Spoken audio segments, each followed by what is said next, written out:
زما یو نظم دی، یو نظم لیکلی ده مکتبی ته.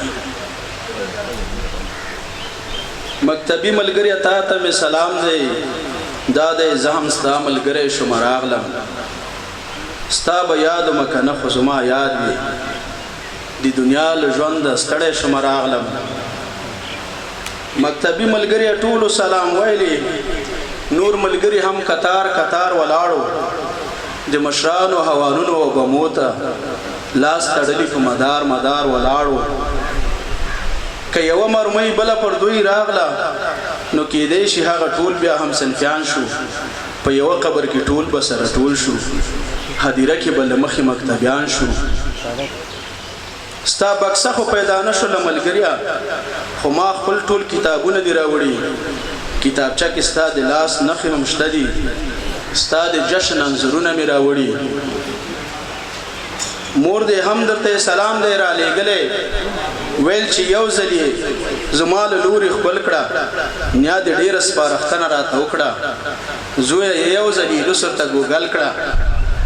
ته یې وګوره هماغه شان تنکی دی که زخمونه یې وچ شوي دي روغ شوي، ته یې وګوره هماغه شان تنکی دی که زخمونه یې وچ شوي دي روغ شوي، تورو خاورو به خوړلې راته نه وي، شهیدان خوړل په ځمکه حرام شوي.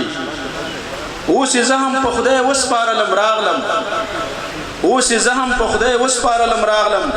مور مې چیغه کړه چې زوی راته مړ کړ، خو زه رک روغ یم له تا سره غږېږم، پلار مې ځان وشه چې زوی راته مړ کړ.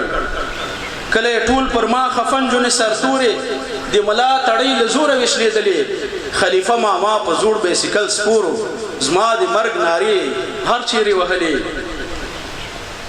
کله یې ټول پر ما خفن جونې سرتورې د ملا تړۍ له زوره وشلېدلې، خلیفه ماما په زوړ بیسیکل سپورو زما د مرګ نارې هر چیرې وهلې. ها وړوکې خورکۍ مې صبر جانه، ها وړوکې خورکۍ مې صبر جانه، د هغې د لالا چیغه مې یادېږي، پرېښودمه یې نه چې ښکته مې کړي ګور ته، د هغې نیکبختې کریغه مې یادېږي. اوس نو ته وایه چې یاره څه د حال دی چې ژوندون دې پکې سخت او که آسان دی، څه دې نه وي پکې ولید که زوړ حال دی، خوشحالي دې پکې شته دی که خفګان دی. وروره ته مې پکې کم وې ته هم راغلې، دلته هر څه دي خوشحاله خوشحالي ده، نه هوان شته نه بمونه نه جنګونه، دلته ښه ژوند دی اسانه اساني ده. خو چې یو کار هم له دې لورې کېدلی، ما یو لیک لیږه دې لوی افغانستان ته، خو چې یو کار هم له دې لورې کېدلی، ما یو لیک لیږه دې لوی افغانستان ته. په دې لیک کې مې یوه جمله لیکله، د دې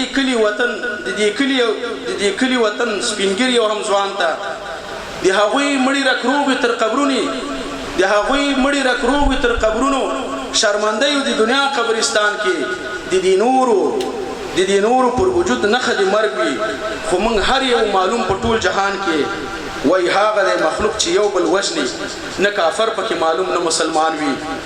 وای هغه د مخلوق چې یو بل وژني، نه کافر پکې معلوم نه مسلمان وي، تر قیامته پکې نښې د جنګ پاتې، په سینه باندې زخمی به وي پټان وي، په سینه باندې زخمی به وي پټان وي. مننه.